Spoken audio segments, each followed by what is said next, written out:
I want y'all to write this down, what I'm about to say. And not just write it down, I want you to think about it. What do you want? Title that at the top of your paper right now. What do you want? Like straight up, think about it. What do you want in your life? What do you want in your marriage? What do you want in your business? What do you want? When's the last time somebody asked you that question? Better yet, when's the last time you asked yourself that question? What do you want in life? See, it's been my experience that people don't know what they want in life because they stop imagining. Like people really stop closing their eyes and imagining. So what I need y'all to do right now, I want you to close your eyes. Everybody in the room, close your eyes. And I want you to sit back right now and I want you to think about what would the ideal life look like for you? What do you see? What type of business is it that you want to start? What type of house do you want to live in? I want you to see it. Literally, close your eyes and go into the house right now. Don't go into the house where you're looking at yourself going in the house, but go inside the house like when you're going to touch the doorknob, you see your hand reaching out to touch the doorknob. What does that house look like? That business that you always wanted to start. I want you to see it. The reason why I got you closing your eyes right now is because it's waiting on you. Notice I said it's waiting on you. I need you to see it. I need you to focus on this every single day, whatever that vision is you see. Even if it's a spouse that you're waiting on. I need you to see what type of spouse you want. I need you guys to get in the habit of visualizing the life you want. Open your eyes. Guys, I'm telling y'all, you have to see it. When I was a kid, my parents used to do this thing where they would ask us, what do you want to be when you grow up? Kind of similar to what I just asked y'all. They would ask us, what you want to be when you grow up? And it was one time in particular, my dad had a camcorder out, he had a recorder, and there wasn't no iPhones back then, so he had the big recorder on the shoulder, and he was like, my dad was a Chicago police officer, and my mom was a Cook County sheriff, and my dad would line me and my brother and my two sisters up, and he would ask us. He started with my older sister first, and I'll never forget this one time. He had the camera on my sister, and he said, Carla, baby girl, what do you want to be when you grow up? My sister looked into the camera, and she was like, Dad, I want to be a school teacher. My dad was like, oh, Carla, that's great. The world needs school teachers. To this day, my sister is the school teacher in Houston, Texas. Oh, that's right. My brother was next in line, right? And so my brother, that's Junior. He's named after my dad. And so, my dad, he was just like, all right, Junior, hey, it's your turn. What do you want to be when you grow up? And my brother looked at my dad, and he had, this little smile on his face. And he said, Dad, I want to be a police officer just like you. And then my dad, like he had tears in his eyes. And my dad was like, you know what, Junior? The world needs police officers. That's a great profession. And I was next in line. Well, my little sister, though, she was tugging at my dad's leg. She was about 4 years old. And then my dad said, Jamal, hold on a second. He said, baby girl, what do you want to be when you grow up? And then she looked and she said, Dad, I want to be a school teacher, just like my big sister. And to this day, my sister is a principal in Houston, Texas. So then it was my turn. And I was the problem child. And I was that kid that just couldn't get right. And so my dad was like, and then my brothers and sisters, we wanted to go outside and play and things like that. So they was looking at me like, man, just make daddy happy, Jamal. Just make daddy happy. And so I'm like, so he said, okay, son, now you on camera. He was like, what do you want to be when you grow up? And I remember looking at my dad. Then I remember looking at my siblings. And I remember looking back at the camera. And I said, I want to be a millionaire. And to this day, let's go. Let's go. Let's go. go, man. It's power in the tongue. Does anybody still believe that? I can't hear you. It's power in the tongue. I'm telling you, it's power in the tongue. And then my dad he was shocked. Because my dad worked a 9 to 5 his whole life, and he didn't expect that. And he was like, well, He was like, well, son, how are you going to get your millions? And then that clicked for me. Because that was the first time that I ever had to think about destination and a vehicle. See, becoming a millionaire was the destination, right? How was I going to get there, though? I needed a vehicle. And see, some of you are getting your vehicles confused with your destinations. And you're getting your destinations confused with your vehicle. Come on, man, y'all got to write that down, man. We about to have some fun. I told y'all. Write that down. Some of you getting your destinations confused with your vehicle. Some of you said, hey, I want to be a teacher, right? You made that your destination when really that was your vehicle. What's your destination? Write that down. What is your destination?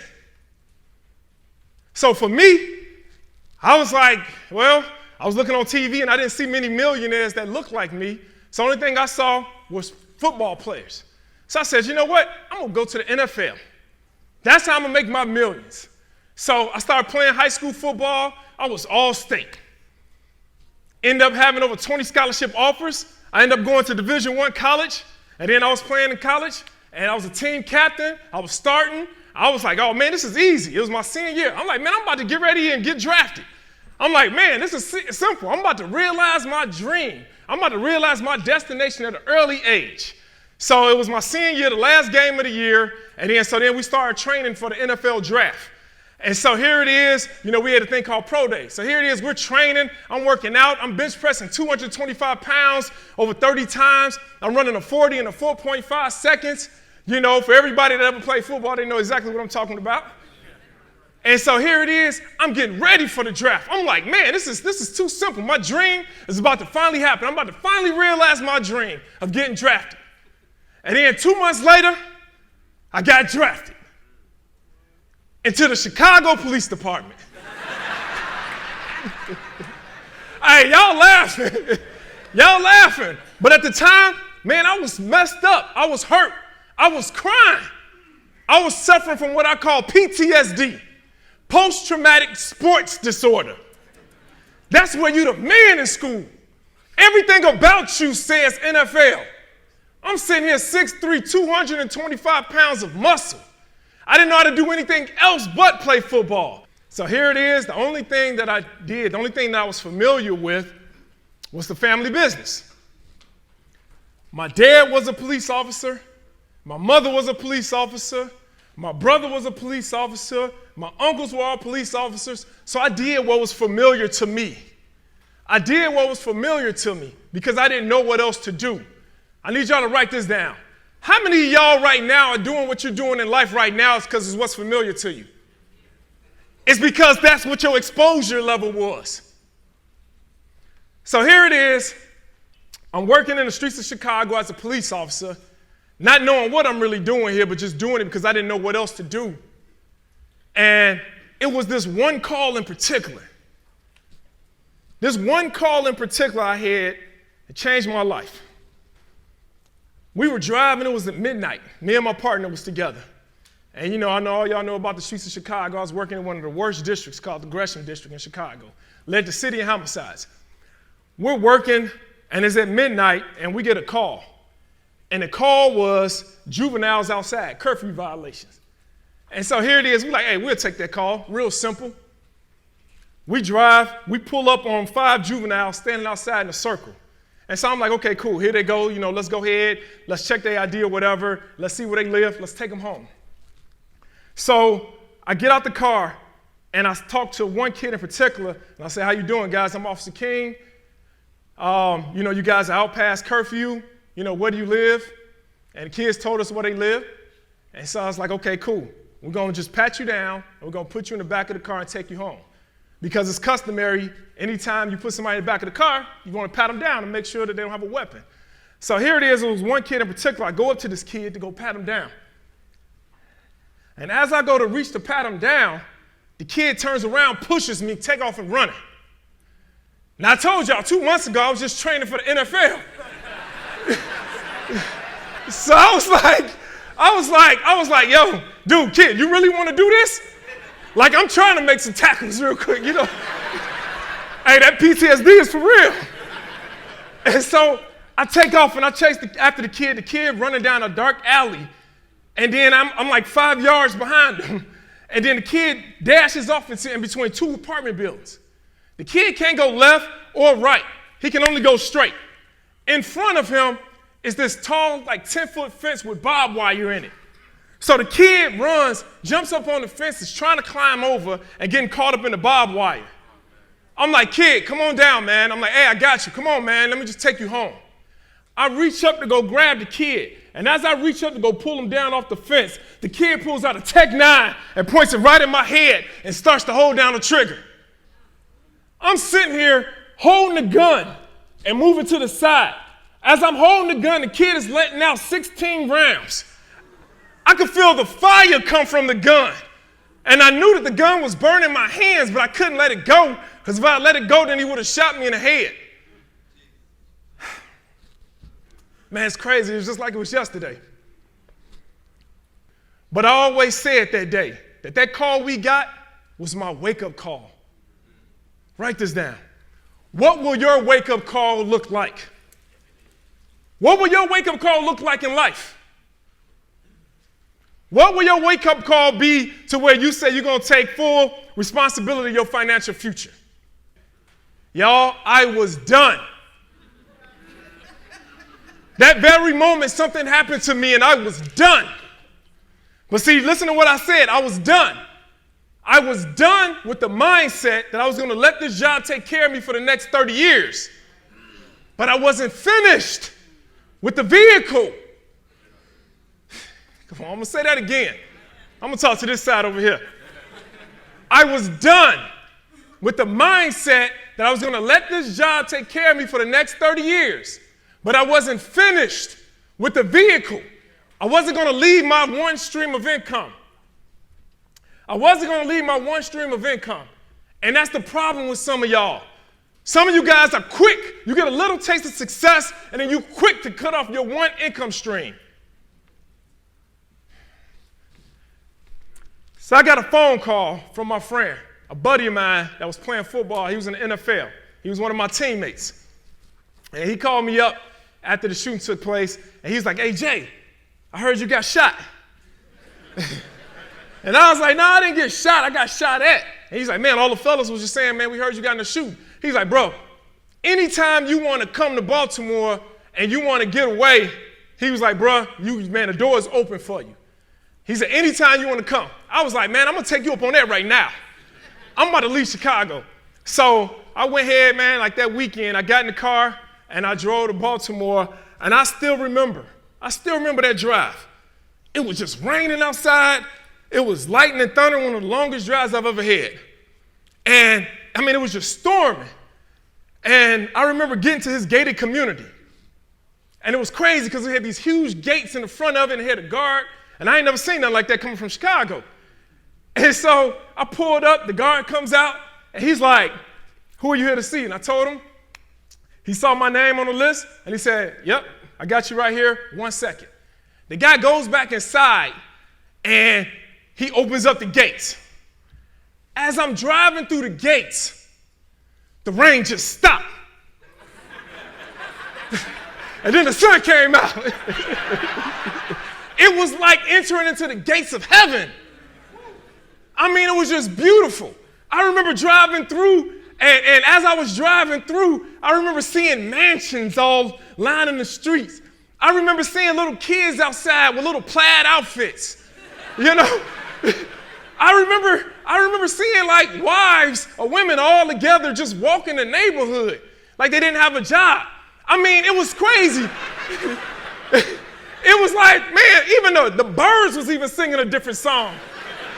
You know, it was just crazy. And that's why, and I didn't even get to my boy house yet. I was just driving through the gates, and this is what I saw. And that's why I tell y'all, you got to get outside of your surroundings. See, your level of exposure will determine your level of success. Write that down. Your level of exposure will determine your level of success. Listen to this, y'all. Everything I saw that day, I now have. Wow. I'm going to say it again. Everything I saw that day, I now have. My boy had a 10,000 square foot mansion. I got an 18,000 square foot mansion. I seen all them women that day walking the streets like they didn't have a job. I retired my wife at age 22. Yes. Those little kids with those plaid outfits stood in the back of my mind. And now my daughters wear them same plaid outfits. Let's go, man. I'm telling you, everything I saw that day, what are y'all looking at? Where are you going? Who are you hanging with? What are you being exposed to? That's why maybe you don't have it. In order to come up with what you want, you got to step outside your boundaries. You got to know what it looked like. Those images stayed in the back of my mind, and therefore it manifested. Come on, man. I'm telling y'all some real stuff right now. So I finally got to my boy's house, right? And he was like, Jay, I know you're hungry, man. He said, I know you've been on the road. I know you're hungry. He said, me and some of my teammates, we're about to go get something to eat. So we hopped in this Bentley. We jumped out of my 1996 Chevy Blazer and hopped in his Bentley. And we started heading to this restaurant. And he was like, yeah, man, I was like, where we going, you know? And he's like, oh, man, we about to go to this nice little restaurant or whatever. And, you know, and I'm over here asking a lot of questions, right? You know, because I'm just not used to this whole life. And so we pull up. He got his other NFL buddies. We pull up to this steak restaurant, and the manager comes outside. And I'll never forget, he was like, gentlemen, this way. And, you know, all the guys in the league, they walking. You know, I'm like, you know, so I'm walking with them, you know, like I fit in or whatever. And we get there, and they take us to this back room. And I'll never forget it, man. I'm telling y'all some real stuff. We get to the back room, and the table was already set up, you know, and as they were bringing water out, the guys was getting ready to sit down, and they just start telling the waiter, like, hey, I want a filet mignon. I want lobster tail. I want that porterhouse steak. And the waitress was just taking down the orders, and I'm like, man, this is something different. And so it came around to me, and the waiter was like, do you know what you want? I was like, yeah, I want a menu. I was like, man, I need to see a menu, because one of these steaks on here could be my light bill or something for the month. So I was like, man, I need to see. And then the guys was like, you know, they was looking at me funny. And then my boy was like, Jay, just get what you want. Like, bro, just get what you want, bro. We know what we want. You know, we don't do that. We don't need to look at the menu. Just get what you want. But y'all, I was really, like, I didn't know what I wanted. Like, I was really confused. I could not say what I wanted without seeing a menu. Y'all gonna catch this in a minute. You're gonna catch, my man right here got it already. I couldn't, I was like, I don't know what I want. And then so finally, the waitress went ahead and tossed the menu to me on the table, and I was like, okay, you got jokes. So I picked the menu up, and everybody was looking at me. All the 1%ers that was at the table was looking at me. And when I opened up the menu, my eyes went straight to the right side of the menu. All y'all know what the right side is, right? What is it? It's the prices. So I ain't the only one that did that, right? It's the prices. I would look at the prices of the menu, and then I would take the top 5 items that I could afford, and then I would choose the best item off of the ones that I can afford. The crazy part about it is y'all laughing, but some of y'all doing that with your life. I'm talking food. But some of y'all doing that with your life. Some of you guys are making decisions solely based off the right side of the menu. Some of you are counting the cost of an item when dealing with your life. You cannot go through life looking at the right side of the menu when making decisions for your life. It's a cause and an effect to everything in life. And if you go through life only making decisions for your spouse, only making decisions for your children, only making decisions for your health based on what the cost is, then you a thief. And you robbing your family of having the full experience of life. You're a thief. You're cheating them. You have to go through life making the best decision because it's the best decision and not the cheapest. You have to go through life making a decision because it's the best decision and not because it's the cheapest. If you go through life only making the cheapest decisions, it will come back and bite you in the butt later on in life. Diabetes just don't pop up overnight. It comes from eating the cheapest food over and over and over again. You think you're saving money, but it's going to cost you double in the future. And if you're not careful, it could even cost you your life. So we left the restaurant, and at this point, my mind was like, whoa, what else am I looking to the right side of the menu on? So we went back to my boy's house, and I'll never forget, man. We was in his library, and we were sitting, and it was just the two of us. And he looked at me and he said, man, Jay, would you ever believe that we would be living like this? My man was living in a 10,000 square foot mansion, and I was living in my parents' basement at the time. And I looked at him like, we're not living like this. You living like this. We're not living like this. And he was like, no, Jay. But you got your pension, your benefits, you got your job security on your job. He's like, I'm just saying, bro, when we was in college, did you ever think that we would be, on this grown man level like this? And he said, I know that I never would have thought that I've been getting stuff like this. He reached in his pocket and then pulled out this envelope and put it on the table.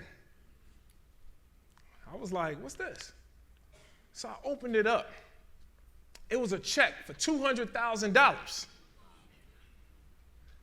Now at the time, I was making $1,200 every 2 weeks as a police officer. So I ain't never seen no money like that. I was making $36,000 a year. And that's before taxes. And he pulls out a $200,000 check, and I'm like, whoa, the NFL pay y'all for the year up front? He said, no, bro, this is what I made today. I was like, bro, you make $200,000 a game? Now, I was at the game that he played. My boy had 7 or 8 tackles that game, which is pretty good for a linebacker. But I was in Chicago locking up 7 or 8 offenders. My boy made 2 game-saving tackles. But I was in Chicago saving lives.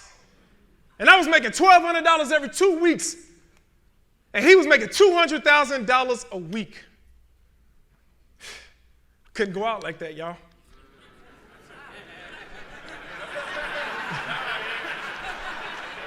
Y'all know this ain't the end of the story, right? I couldn't go out like that.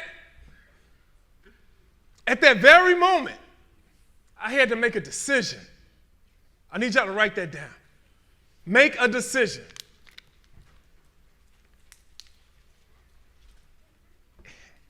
I left my friend's house, and I drove back home to Chicago.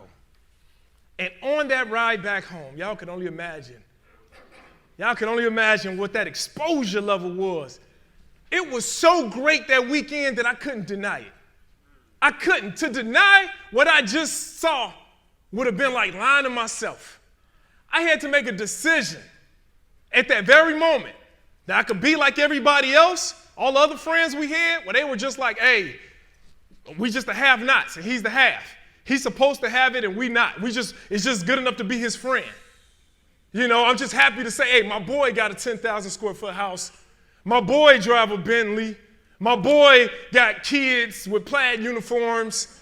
You know, I had to make a decision, or was I going to man up and say, I deserve this too. My family deserves this too. I made a decision that very moment. So when I got back to Chicago, it was different. I remember seeing things totally different. I went back to work and I saw that, see, write this down. 1%ers believe that time is your greatest asset. Not money, it's time. 1%ers believe that time is so much their greatest asset that they'll pay you, they'll give you money for yours. They'll buy your time. So, we got this thing at the police department, right? It's called the hole. It's called the hole. The hole is where you just get away from the public, right? It's where you try to get some free time. It's where whenever you got free time, you go off to the side, hide away somewhere, and you watch a movie, you on social media, you go to Dunkin' Donuts. You know, that's the hole. That's the hole. That's where the cops have free time. But see, what I need y'all to realize is that free time is really not free. It needs to be called expensive time. Because how you utilize that time will determine your success. One thing I noticed about the hole is whatever an officer did in the hole, he became. What are you doing in your hole? Write this down, man. What are y'all doing in your hole? Everybody got a hole. And I'm sitting here telling you, whatever you're doing with your free time, you will become. So if you're spending your free time watching a bunch of garbage on TV, guess what? You're going to become garbage. Your mindset is going to become garbage. In the hole is when I wrote down the blueprint of my life. It was in the hole. I'm telling y'all, it was in the hole. When I wrote down, what does it cost to be me? What is the cost of me? Write that down. What is the cost of you? Meaning in the hole, I said, well, if anything ever happened to me, if I ever get into another shooting and lose my life, or if I lose my job, how much would it cost for my family to maintain this standard of living? How much? How many people know what it costs to be them monthly? Raise your hand. That's like a quarter of the room. But watch this. How many people in the room know how much they make every month? Raise your hand. How is it that more people know what they make every month but don't know how much they spend? Awareness. Write that down. 1%ers have awareness. So in the hole is where I wrote down what was the cost of me. I wrote down every single bill that I had in my life. And then I said I'm going to buy a building for every bill. It was in the hole that I wrote down the concept of having a building for every bill. So if I ever lost my job, if anything ever happened to me, then my lifestyle would never change. I did all of that in the hole. And so while I was in the hole, I looked at 77 properties. 77 properties I looked at in the hole, and this is when I bought my first one. This property here was a 4-unit brick building in Chicago. It cost me $125,000. It cost me $25,000 to renovate it. Now, I know what a lot of y'all probably thinking, like I was thinking at the time. I don't have $25,000 to renovate a property. Like, where would that come from? But I didn't know at the time that it was mortgage lenders out here that gives you the money to fix the property up. Your only responsibility is paying a 10% of the overall purchase and rehab amount. Once I put the $25,000 into that $125,000 building, the ARV means the after repair value. That means that's how much the property is valued at. It was $280,000. So that means instantly, with buying this property, I had over $130,000 in equity. My down payment was $15,000. I financed $135,000. My mortgage was $1,150 every month. Watch this, y'all. It was 4 apartments in this building. Each apartment was grossing me $1,050. So that means my total monthly cash flow, the gross, was $4,200. My mortgage payment was $1,150. So after I paid the mortgage, I was netting $3,050 a month off this one property. And I was still making $1,200 every 2 weeks as a police officer getting shot at. So check this out. I took the $4,200 in gross rents, right? If you multiply it by 12 months, I'm making $50,000 a year in gross rents. The net was $36,000 a year. So that means I'm netting the same exact amount that I was grossing on the police department. I've had this building for over 18 years. So if you take that same gross amount, that $50,000, and you multiply it by 18 years, that comes out to over $907,000 that I grossed from this one property. If you take the net of $36,000, multiply that by 18 years, I have netted over $658,000 on one property. So I was like, hey, if this worked once, I might as well try it again. So I took a line of credit from the first property to purchase my second property. My second property now was a 6-unit building. It was $150,000 was the purchase price. The ARV, remember, the after repair value was $480,000. The rehab cost was $50,000. So that meant I had over $280,000 in equity. My down payment on this one was 20% because it's commercial, it's not residential. So I had to put down $30,000, but I got the seller to cover half of that. So I only had financed $135,000. My mortgage on this one was $1,500. If you take the rents, 6 units, so I had $900 each apartment. That means I was bringing in $5,400 in total gross rents. You subtract the mortgage of $1,500, I was netting $3,900 on my second property every single month of my life. I'm showing you now how I'm becoming a 1%er. I'm showing you the process of how I became a 1%er. Here it is. I had 2 properties. 2 properties. I did this all in 1 year. That I'm netting now $6,900 from both of my properties. If you look at this building, you multiply the gross rent by 12 months, I was grossing $64,000 a year. If you look at the net, that $3,900 by 12 months, that's $46,000 that I was netting. So I was netting more off this second property than I was on my job. Working 40 hours a week, 80 hours every 2 weeks, getting shot at. Hey man, I get passionate about this. This is for real.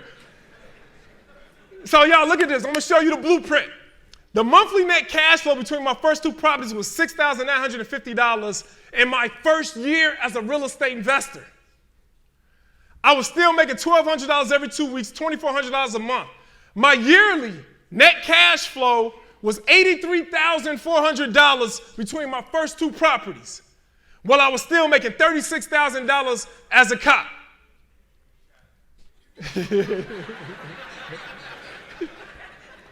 So y'all look at this. Now, how many of you guys know what net worth is? So your net worth, this is how you can become a millionaire. So they take your liabilities, they take the asset, subtract it from the liabilities, and that equals your net worth. So here it is in bill number 1, I had $130,000 in equity.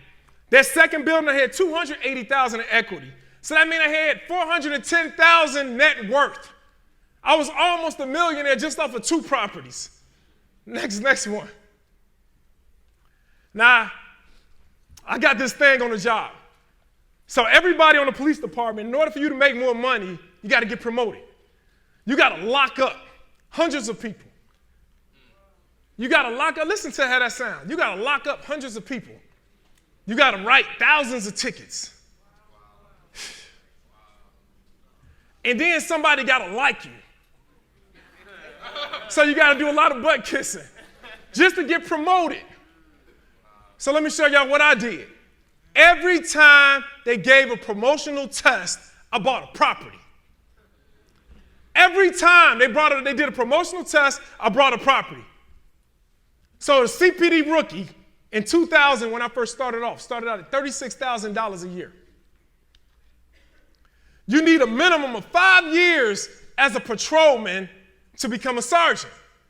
And see, they don't put on there also, though, that you need to lock up 100 people and write thousands of tickets. They don't tell you all that. You need a minimum of 5 years as a patrolman to become a sergeant. If you get promoted to sergeant, you're making $67,000. And then you need a minimum of 2 years as a sergeant to go to the next level and become a lieutenant. A Chicago police lieutenant at the time was making $77,000.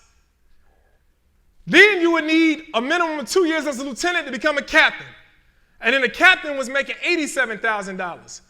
If you just look at all of these years, if somebody loved me, if I locked up thousands of people and 9 years went by in my life, the best I can do is make $87,000 as a Chicago police captain.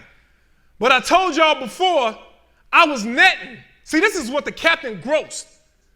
So somebody grossed $87,000. I was netting $83,000 from my first 2 properties at age 23. I heard one person clap.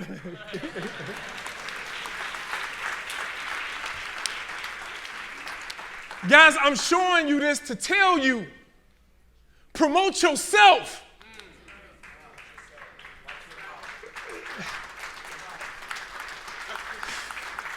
Promote yourself. Stop waiting around for somebody to like you. Your family is depending on you. Somebody is depending on you to be the best version of you so they can be the best version of them. I always say that one man's obedience is connected to so many other people's destiny. Who's waiting on you to be you? Don't put your kids' future on hold no more, waiting on you to get promoted. You can't afford to put their education on hold no more, waiting on somebody to promote you. Do you know how many people have I worked with that said, one day, Jemal, one day I'm going to travel here. One day I'm going to live here. One day I'm going to buy this. And that one day never happened? They were waiting on promotion. I'm telling you, man, promotion comes from God.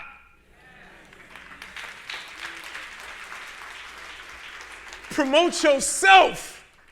You got it in you. You got it in you. Promote yourself. See, there's never been a business that has made more 1%ers than real estate.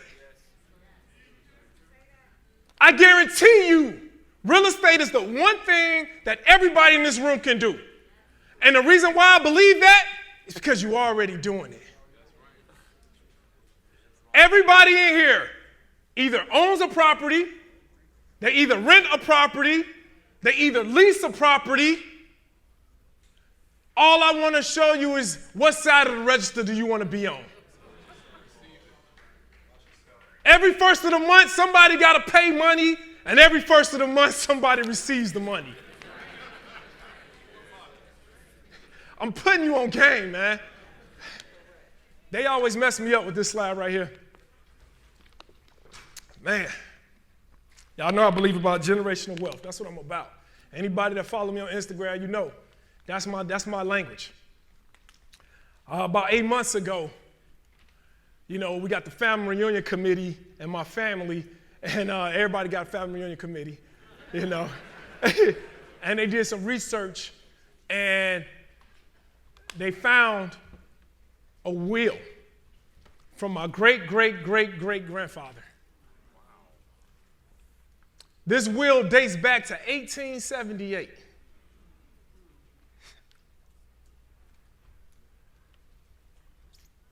My great-great-great-grandfather was a slave. He was born a slave, but he died a one percenter.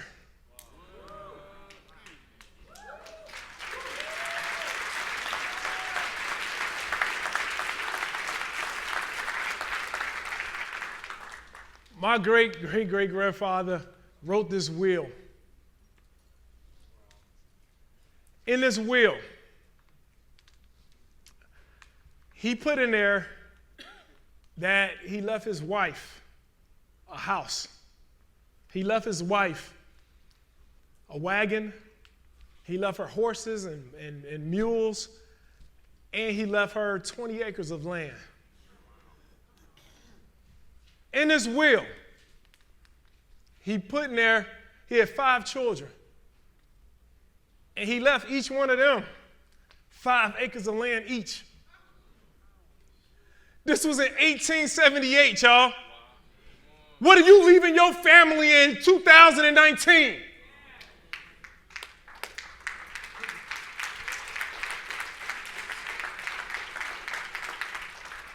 So 1%er, man.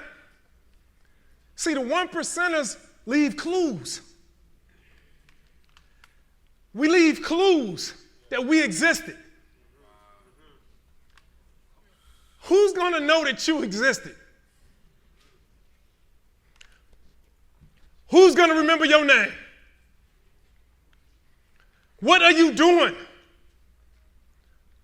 for your legacy? Here it is 141 years ago, and I'm standing on the stage talking about this man. Who's going to be talking about you 1 year after you pass?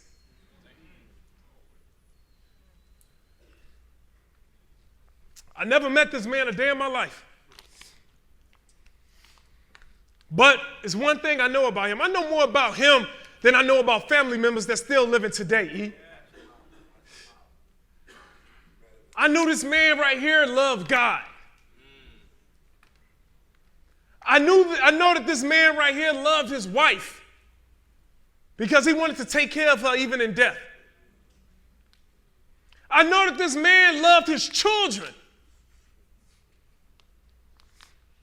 A blessed man will leave an inheritance to his children's children. So I know that he was blessed. Go to the next slide, Carl.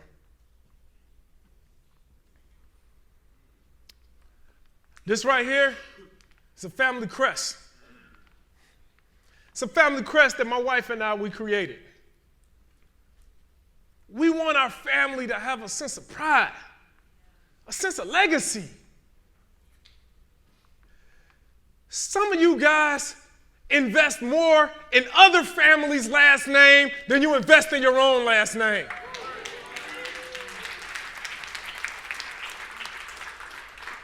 Some of y'all are more in love with other people's last names more than you love your own last name. Louis Vuitton,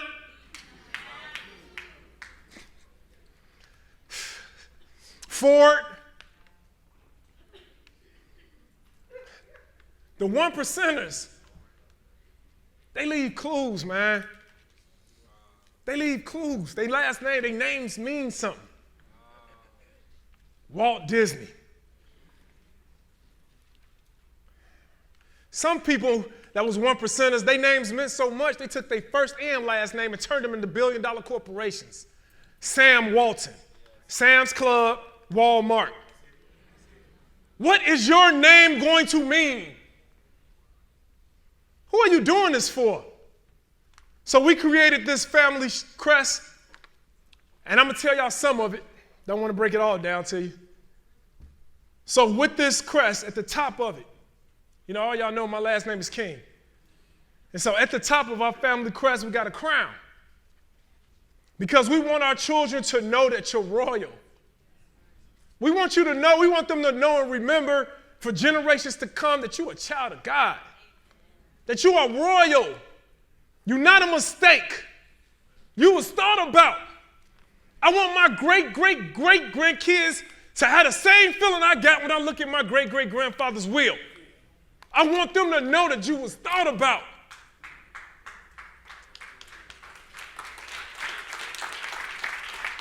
Imagine that feeling. Imagine that feeling, man. Somebody preparing a place for you before you born. We got the shield and got a K on the front. It's because I want my children and those descendants to come after us to know that you always guard the name. You always guard this name. Your name means something. Let this stand, let your last name stand as a shield for anything that might come your way. At the bottom, and we did this on purpose, we put a banner that says, with God, all things are possible. The reason why we put it at the bottom is because God is this family's foundation. What's your family's foundation?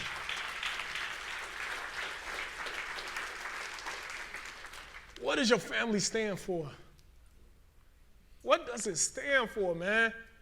I talk to so many people, and more people care about other people's last name than their own. It's no sense of pride. At one point in time, your last name meant something.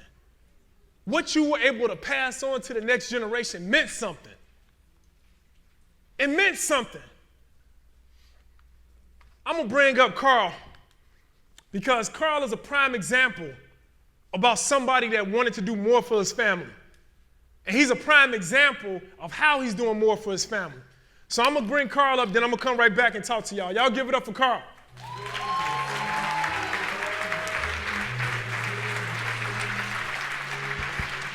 Don't go too far, Maul.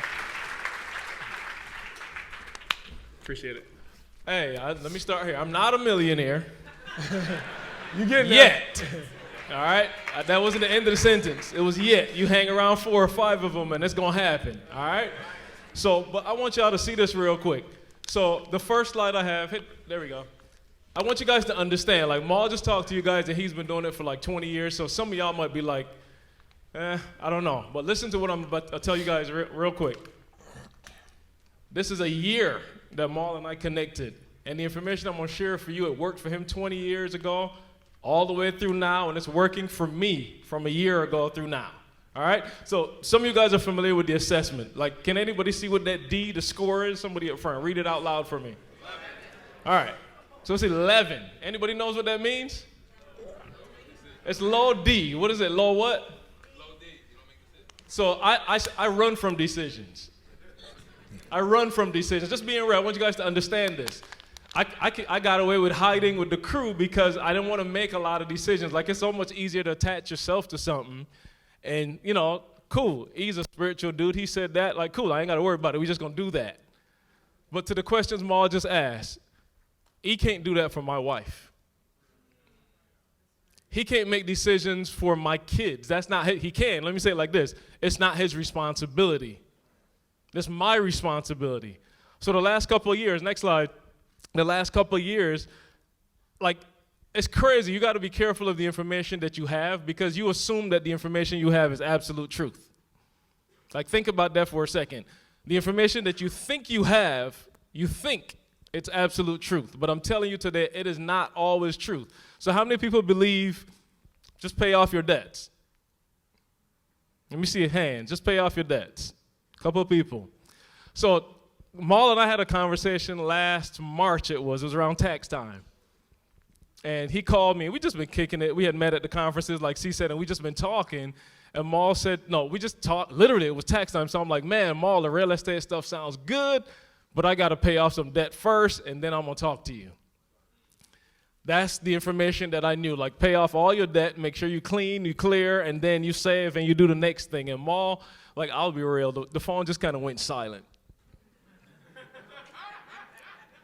I'm like, hello, like, I was driving, so I'm like, hello, call drop, you there, Maul? And he was just kind of like silent. He was like, and you could hear the change in tone in his voice. He was like, and then what?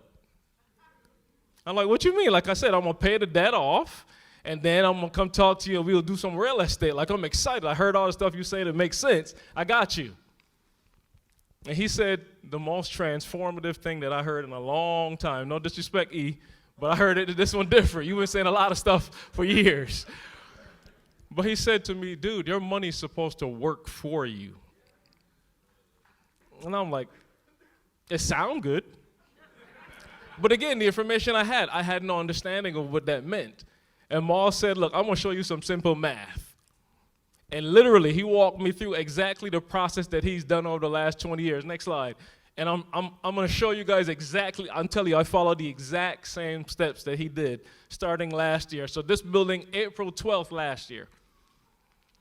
3-unit building, $110,000. The rehab cost was $40,000. So like Mal said, I didn't have to come up with all that money. My responsibility was coming up with 10% of that. Did I have it at the time? Truth be told, no. But again, whose responsibility is it to take care of my family? So I took that tax return that we talked about. I took all my savings, did not tell my wife. That one, gentlemen, be careful. Did not tell my wife, and we purchased the first property. When we purchased the property, she just didn't know. But literally, I had to come up with $15,000 plus the closing cost, $19,000 total. But we'll look at, I want you guys to see this number 4 carefully. Because Mal been doing it 20 years, and some of y'all might understand it. I didn't. What this meant was that by signing on that line, I just got 122,000 new employees to go to work for me. That's what that meant. And I didn't understand that at the time. Next slide. So literally following the exact same steps. We got it's a 3-unit building, so I have 3 families in there. And again, I'm gonna go real slow. It's 3 families paying me every month to live in the building that I own. So that's 3 checks coming to me every month. Here's the kicker, that I don't have to do anything for. Like I did the work up front. And now I'm just going to reap the rewards. So literally, the total gross rents for that property was $2,950. The mortgage payment on that was $1,375. So my net cash flow was $1,575. Next slide. So literally, gross $35,000 a year from that one building. And what did I tell you guys that I went into the property for? How much was I totally invested in? $19,000. So in a year's time, next slide, I'm gonna make back exactly what I put into it. Every year. Not just the first year, every year. So this was the fun part for me, because Mal didn't give me all, like I think he realized that I needed step by step, so he just like, let's just work through the first property. And my thought the whole time was, well, how do you do a second one? I just put all the money I had in the first one. The number circle there, somebody just said it. See, I wasn't that smart. Somebody's like, just refi. Like, I ain't know nothing about that. Refinanced the property. Again, it was 122,000 employees that went to work for us. We own those. You get what I'm saying? We own that. So now I can actually take some of those employees and put them to work somewhere else. So I took 37,000 employees, and next slide, signed on the second property on, what was this? This was, the date's there, April 12th. So I lied on the first one. The first one was May last year. May 25th was the date, my fault. So April 12th, so less than a year later, second property. Next slide. It was funny, the buildings almost are mirror images. When I looked at it, I was like, oh, wow. Next slide. September 18th, guys, property number 3. Anybody getting a pattern? Next one. So the question that Mal asked you guys at the beginning, he was like, Carl, like, what does it cost to be you? And I told him, man, it's somewhere in the range of $4,000 to $5,000, because I wasn't sure, but that number was closer to $5,000. And literally, hit the next slide. With the 3 units, my total net cash flow, you're looking at just over $5,000. So in just over a year, listen to what I'm saying, in just over a year, the lifestyle that my family has is secured for the rest of my life, for the rest of their lives, however long that lasts, it is secure.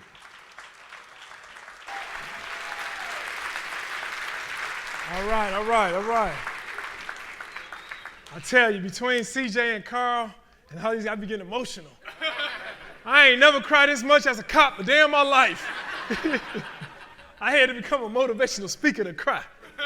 So, guys, after fighting with CJ, CJ, he came to me, and I give all credit to him, man. You know, CJ was like, hey, Ma, man, everything that you're doing, He's like, bro, you got to put this on paper.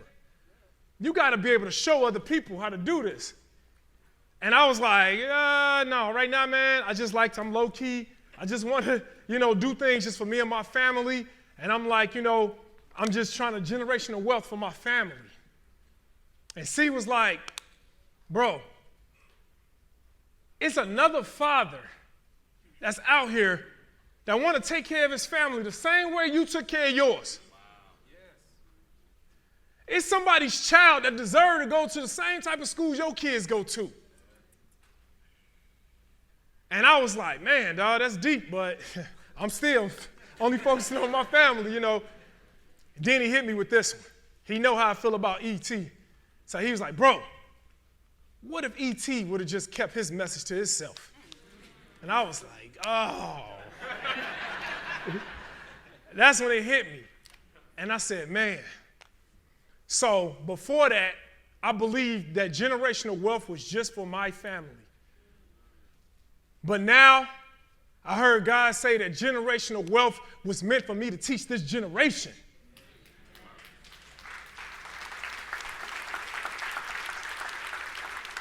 It's not just for my family anymore. So we put together, Make Real Estate Real. I'm telling y'all, we have been seeing lives change. We have been seeing people's lives change. I'm sitting here telling you, here's a video. I'm going to play this video real quick. He said,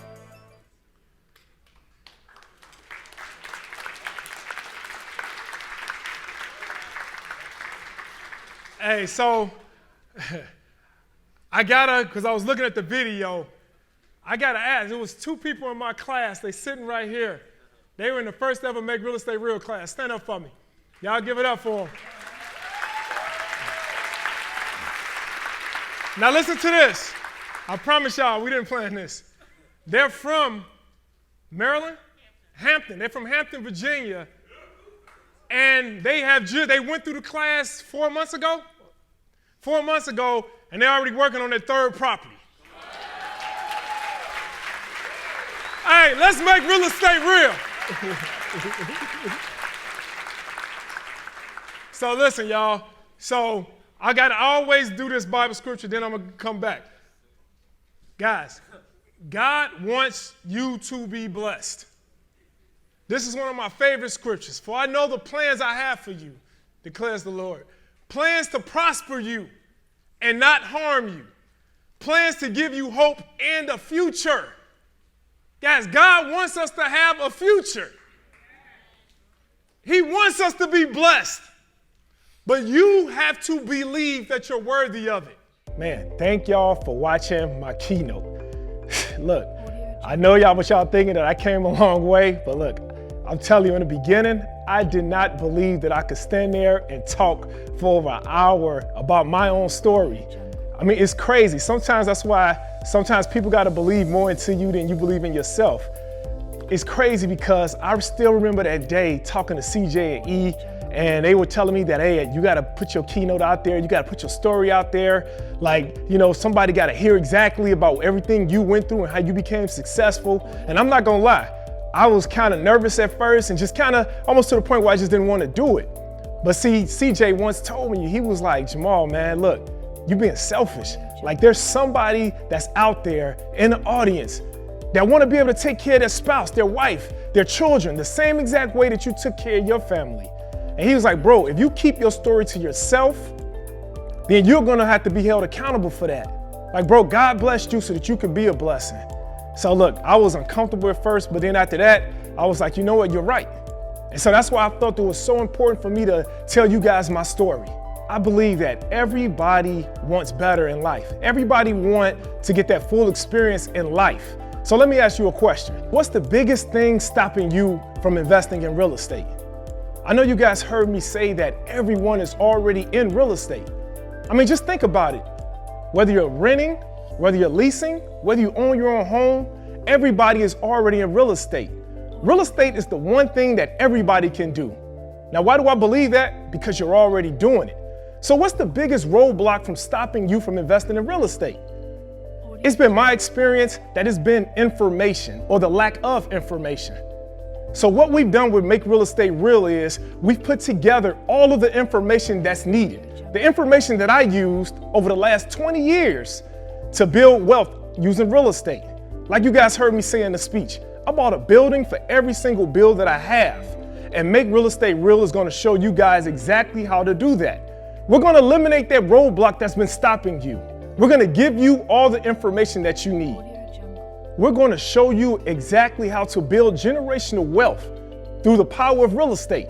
We're going to show you how to get passive income, something I like to call mailbox money.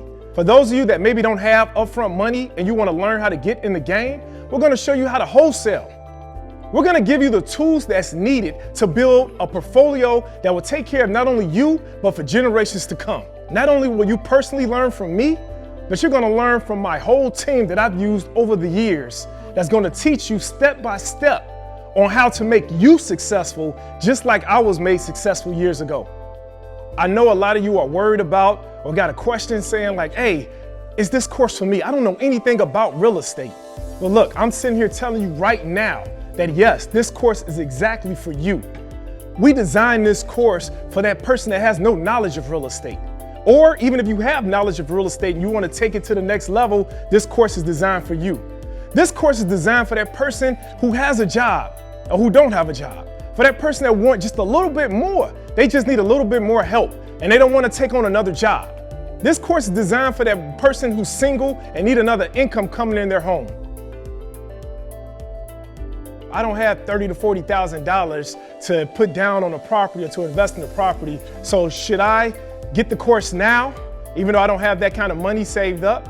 And my answer is always yes. This course will show you how to invest in real estate with little to no capital.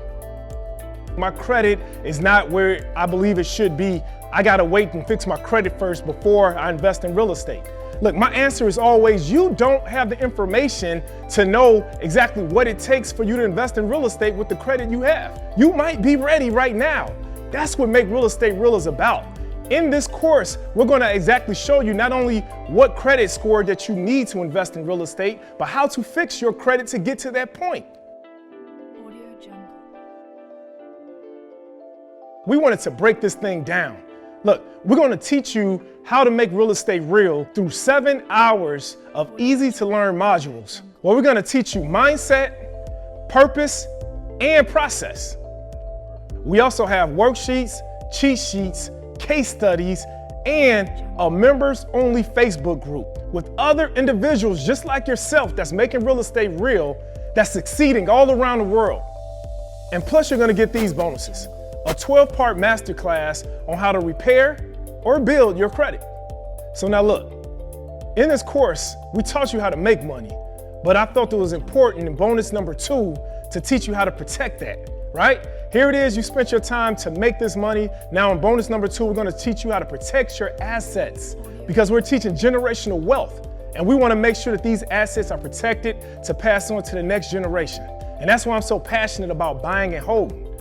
But also in this course, we're gonna teach you about having a purpose for every property you purchase. So that means that if you say that you wanna flip a property, you need to create a lump sum of money to start a business, and you're looking for where could I get the cash from, and you wanna flip properties. Well, we're gonna teach you how to fix and flip. Also in this course, we're gonna teach you about the different financing available to you, the different money that's out there, the different hard money lenders that's out there. We're gonna teach you about the different conventional loans that's out there. We're gonna teach you about the VA loans to you veterans that's out there. We're gonna teach you about house hacking. Everything I've went through, everything I've learned in the last 20 years, I made sure I put in this course. I wanted to make sure that you had all of the information that's needed for you to be successful. You see, over the years, I had to learn this by trial and error. Everything that I have in this course now is everything that you need to be successful. There's no upsell, like I told you in this course before. And I promise you there will be no upsell. All the information you need is in this course. So all of my out of the country investors, look, we put this course together to simplify the process of investing in real estate in the United States. Look, this course is for you also. It will break down exactly how to identify your team or what you will need to become a successful investor in the United States. So all you guys that's got a 9-to-5 like I had, and you're thinking to yourself, when can I find time to invest in real estate? Like my job, I work so many hours at my job. Look, like you guys heard about with me in the hole, look, I'm sitting here telling you, you have time. Matter of fact, not only do you have time to invest in real estate, but you're doing this so that you can buy back your time, the time that you've already used. So look, I'm sitting here telling you, real estate is the best vehicle for passive income. You heard me say it before. It's like collecting mailbox money. Every first of the month, you're gonna receive checks from your tenants. And once you receive the gross amount of rents from that property and pay your liabilities, what you have left over is your money. See, look, just like with me, with having a job, you're receiving one check. You're receiving one check into your home. Real estate was a game changer because now I start receiving multiple checks every single month for the rest of my life. If you guys are watching this webinar right now, look, I'm telling you, you are ready. I know you got a lot of questions going through your mind right now, and you got a lot of, and it's okay. I had those same questions when I first started in real estate. I didn't have much money, and I understand what you're feeling. And so that little bit that you might have is all that you have. But I saw my life change once I took that little bit and I invested it in real estate. That's why this course was made. It was made for you so that you can do the same thing for your family. Look, I'm sitting here telling you, this has been a game changer for my family. It's been a game changer for my children. Matter of fact, it's been a game changer to everyone who's been connected to me. And now you are connected to me, and I'm sitting here giving you the same information that made everybody else successful. So we're gonna offer this to you right now for $9.97. I mean, imagine that. This small seed will change your family's life forever. We're talking about generational wealth right now. It's time to make real estate real. Let's go.